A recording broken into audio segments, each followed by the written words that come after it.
Hi guys, welcome to the B Bunch family. Welcome back to the B Bunch family. So today we thought that since it's New Year's, Happy New Year's guys. We're in 2023 now. At the time this video is posted. Yes.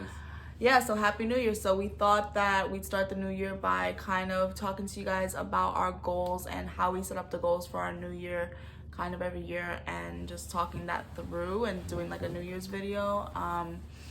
So yeah, I think we do our goals like divided like in categories kind of, and I think this year is really focused on focus, kind of like the end of 2022 is like that, and now leading into this year. So this would be a great way to like plan, like not only set our plan to see what we want to do, but set like a precedence to say this is how we intend to move forward on our goals no matter what.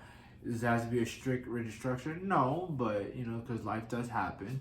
However, we do want to make sure that we actually have at least a guide to where we want to go.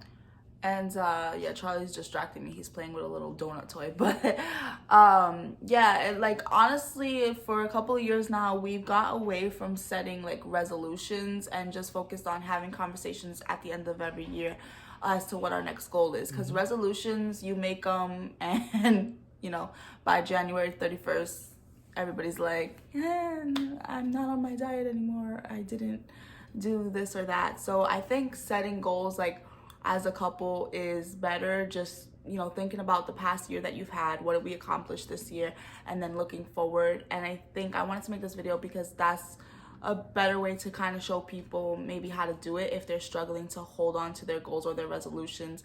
Stop making resolutions maybe, because those are more short term, and really have the deeper conversations to make goals. And I think this year, like 2022, well, last year, 2022, like we did fulfill most of our goals. Like obviously we were pregnant in 2021. We knew that we'd be welcoming Anna in 2022, and so it was becoming parents and like learning about that, and being first-time parents and learning about that. Financially was like saving money. Marriage-wise was just building stronger so we could be better parents. And honestly, one of the big goals like together was starting YouTube, and we did that. So. Absolutely. And we've been consistent on a regular basis. It was really tough at first, but once we got into the groove of it, and like we would support one another, then at the end of the day, like it just all comes flowing through more naturally. Like there's really no hiccups. Yeah, pretty much. So now this year, I think a main like goal together is really to continue the momentum on YouTube and continue making an impact, find ways to like inspire, all of that. But personally, I think professionally would be more like, you guys, I think I mentioned it here or there that I'm also a writer, writing a book, and I think that I want to like finish that book in 2023 and start. I mean, I wanted to like look for publishers by the end of this year, but being pregnant, I was exhausted, and I think like Anna took all my creativity out of my brain, because it was really hard for me to write when I was pregnant and find that momentum. And so I didn't really start. I kind of took a break while I was pregnant and like postpartum, and then I didn't really start writing again until maybe she was about 2 months or so.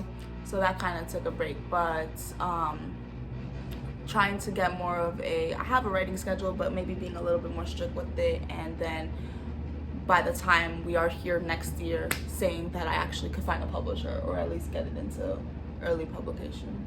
So what about you? One of the goals that like so similar to Justina had like some writing goals, and with the pregnancy and things like that, sleep is a gift. Right. Nowadays, it's a privilege to be able to sleep more than 3 hours, right? Give or take. Now that she's getting older, it's more like 5 hours, but it's not just her. Yeah. It's also like work and like all of our other obligations 9 to 5, too. Yeah, so it's a lot. So I have been writing a little bit more regularly. It's unfortunately is not consistent as much as I would like. However, now that I'm with the launch of my other YouTube channel, and then like make sure like I'm consistent in not only filming but the editing process, we're more or less getting into the groove, and pretty soon my writing comes back into the driver's seat to move on, especially with like those free workshops that we get, and I still have some prompts in a journal that she bought me 1 year, so that I use that to really fuel everything. And I think also, like, obviously when you're starting something new, you have to like learn it and practice. So starting YouTube, maybe our writing took a backseat for a little while just to start up, and now I think we got a better schedule with that, so we can add in the writing again the way it used to be. And that's good because it will lend us to our goal of like getting closer to publishing by next year and stuff like that.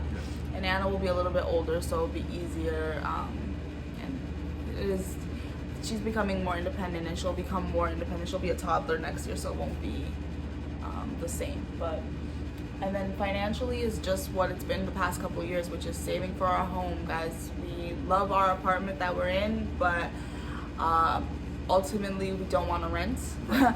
We do want to have our own space, and we've already started investments, to make sure that it grows now that we've learned a little bit more how it works. So we're not. Yeah, so we don't want to rent anymore, and we don't want to live in the city. We do. I think we settled on that we're staying in like New York area. For a little bit, yeah. Unless things change. Things can always change. But I think we settled on like somewhere upstate, but we have no idea where. But we just don't want to be in the city anymore, and we don't want to rent because we're kind of tired of giving other people our money in general. Yes, absolutely. You have to have your own. When you're raised around like just rental, like that's all you pretty much know. But we are definitely trying to. It's also like the things that come with a house. Like there are downsides. I know. Like a lot of people are like, "Are you sure you want a house?" It's a lot. It's a lot. It's a lot. Yeah, it's a lot. But it's also yours. It's also yours in a way that an apartment will never be. And you can buy an apartment, but honestly, you're not gonna get the space that I'm looking for buying an apartment, unless it's like a really expensive apartment. And even then, you might get some outdoor space, like apartments have balconies or things like that, but you're not gonna get the same type of yard, and you're just not gonna get the same type of quiet, and certain things you're just not gonna get that we're looking for. So yeah, probably in a future video, hopefully sooner rather than later. Like, we're not rushing to move. That's why the goal is to save, not to like get a house next year. But like I said, things could change. We could like, I don't know, we could be lucky. But ultimately the goal is not to move next year or anything like that, or not to move in 2023 or 2020. Like the goal is to save enough and invest enough that we feel very comfortable when we are ready to look for a house, so that we don't feel like, oh my god, now we have this home that we love but we can't buy any furniture, or like we're really like, we don't want to be house poor either. So we are willing to stay in this apartment. That's why we wanted to get an apartment that we're really comfortable with, because even though we knew that ultimately we don't want to stay in an apartment, we want to be comfortable while we're doing that transition. And then ultimately when we do get a home, we want to feel comfortable that, one of the things people always say is, you sure you want a house? You're responsible for anything that happens. So if you're responsible for anything that happens, then the goal of that is to feel like that's okay. Like, I'm okay if something happens. So in order for that to be the case, you have to have savings. You can't just buy a house based on just the down payment. I mean, you can, but you're not going to feel the same sense of security that I'm talking about. So that's why we're willing to kind of do the slow burn when it comes to the house, and say more like maybe 4 or 5 years. So that's why we're just focused on saving for the house. And that's also why we haven't narrowed down exactly where, because we don't need to right now. And the market's going to change in a couple of years, and things will change, and anything could change. So we haven't narrowed it down. We just kind of look and dream. And then right now it's all about saving. So just saving for that, and that's fine. And then marriage and parenting, I guess, the 2 other big things. So definitely with some marriage goals we wanted to make sure that we hit was, it's a joint goal, something that we talked about extensively, and something that we continue to practice. Right, it's definitely communication. Before we had Anna, it was we were pretty good at communicating. We always knew we understood what each other was saying. Yeah, we've been through that. Yep. Right. Go ahead. But as as we got older and things start to change. Life happens. Then sometimes we just make assumptions or presumptions on things, and we don't actually the communication stops becoming clear, and that's when situations start to rise. It's also like this year, I think I was gonna talk about this in another video, but it came up anyway. This year we became new parents, guys. Obviously, that's one of the main things of the channel, and no one really tells you that, okay, we've been really good with communication. Obviously, it's something we learned. We've been together. We're about to make 10 years together, not married, together, in a few days, actually. But no one really tells you, even though we worked on, so every step of your relationship, it's kind of like you have to revamp and relearn and practice and reset all of your habits and communication. And what I mean by that is communicating when you're dating and not living together is totally different than when you move in together. Very much so. Very much so. So we were really good when we were dating, communication. Then when we moved in, not that we weren't good, but like things come up that you don't know how to communicate about because you never lived together before. Well, we learned that, and then when you get married, even though you did live together, for some reason it does change a little bit, and you have to learn that. And then so no one ever really talks about when you become new parents, there's all these new things that you're communicating about, and you're raising I like to call Anna a tiny human. You're raising a tiny human together, and there's all these new things that come up. And even if you talked about how you want to raise your kid, and I'm not talking about that. I'm not talking about like the deep things that I would recommend every parent have those conversations, like the deeper how we want to raise our kid in general. I would recommend have those conversations before you even have kids. But I'm not even talking about that. I'm talking about the day-to-day that goes into raising a child together and having a family. There are new things that you need to learn how to communicate about. There are new things that you need to learn how to handle as a couple who is parents, right? Because there's a couple who are not parents, but then when you're parents, you're a couple who is parents, and you're always parents. Even if you're on date night, you're still parents. Yep. It's 3 a.m. It's 3 a.m. You're still parents. Baby's with grandma, you're still parents.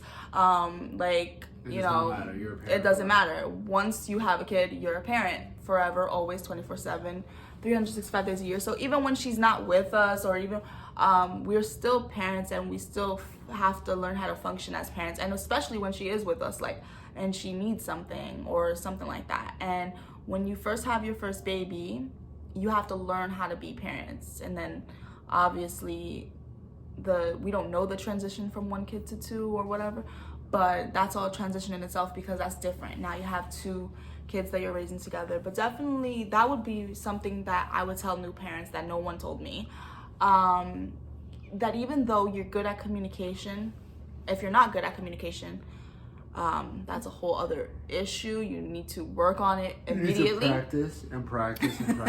Immediately. But even if you are good at communication, because some people would tell me, oh, you guys are good at communication, it doesn't matter. It does matter, because you're good at communication. That's great. It's great that your marriage is strong. That's all great. But you have to learn these new ways, like these new things that you've never been through. And not that you won't be good at it, but it takes practice. It takes time to learn what it is to be a mom. It takes time to learn what it is to be a dad. It takes time to learn what it is to be a couple who is also parents, like I said. So that's it. Just getting better at that, and growing stronger as a couple who is now parents, so that we can be a healthy couple raising a child. Because the first idea, or the first example of marriage, love, what a relationship is, that a child sees, is their parents. Yes. And so it's important. I think it's important that they see you kiss, they see you hug, they see you show affection, they see you argue. Not like unhealthily, but I think it's important that kids see their parents argue healthy, like that they see not like an explosive argument. That's not healthy. But like, I think it's important to know that your parents don't always disagree, but to see how they deal with conflict, and to see that people can deal with conflict healthy and not just yelling.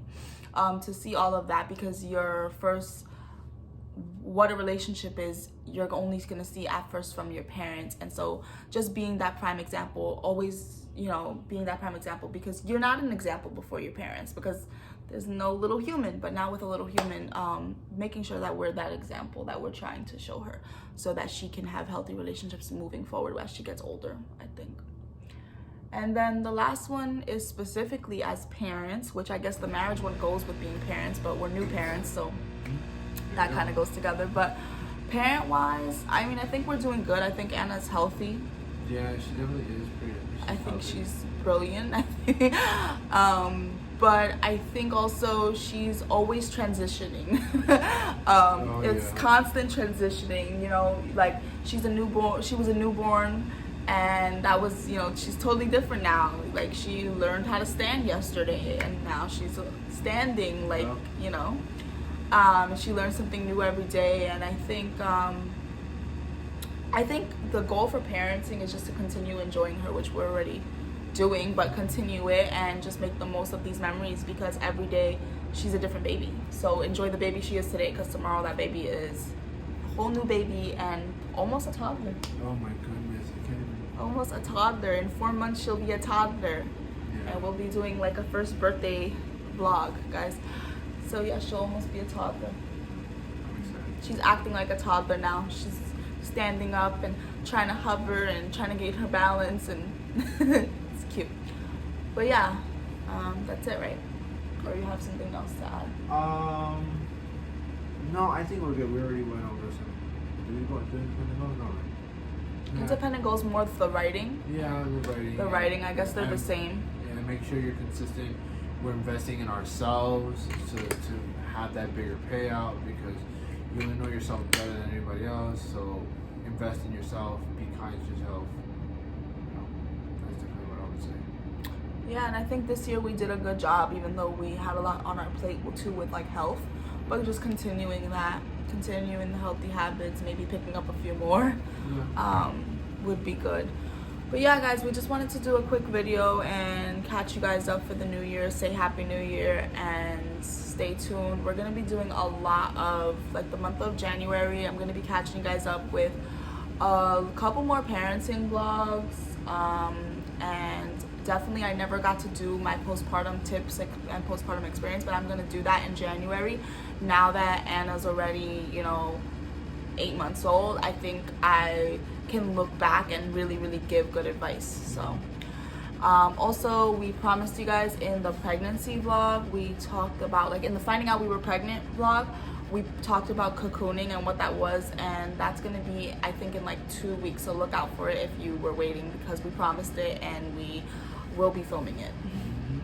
Okay, so yeah, that was it. Happy New Year. I hope you guys are good. I hope everybody does make good goals. Don't make short-term resolutions. They don't last and they get you frustrated. So really sit down with, you know, if you have a partner, if you have a family, sit down with your whole family, make the goals and really set them, because that works better than just short-term, I think I'm gonna do this or I think I'm gonna do that. Yeah, and Happy New Year, and I'll see you guys next week. Happy New Year.